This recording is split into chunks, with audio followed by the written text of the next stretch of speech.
Du Yellow Submarine des Beatles à Star Wars, le modélisme n'a pas manqué d'inspiration ce week-end à Anglure dans la Marne. 4e salon dédié à ces miniatures de trains, de bateaux ou encore de personnages de fiction. Une vingtaine d'exposants étaient présents pour partager leur passion. Victoire Panouillet, Pauline Lermite.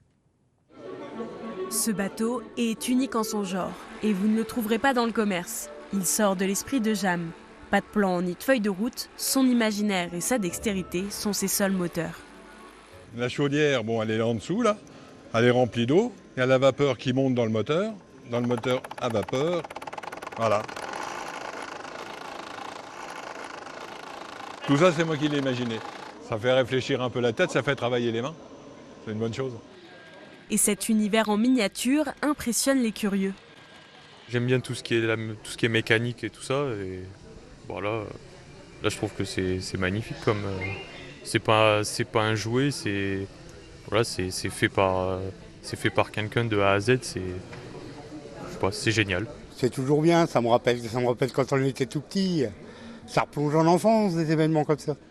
Et toutes les générations peuvent replonger en enfance. Aux côtés des traditionnels bateaux se trouvent des maisons de poupées, un décor hommage à Retour vers le futur 3 ou encore ce R2D2 tiré de Star Wars. Ça a été construit donc en impression 3D à partir de plans qui ont été trouvés sur internet d'un certain monsieur Badeley. Donc toute la partie, disons, carcasse n'est pas de ma fabrication.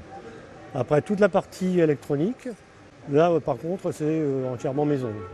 Être modéliste, c'est donc être un grand enfant inventif. Du bout de leurs doigts, c'est tout un monde qui prend vie, de quoi faire rêver les petits et les grands.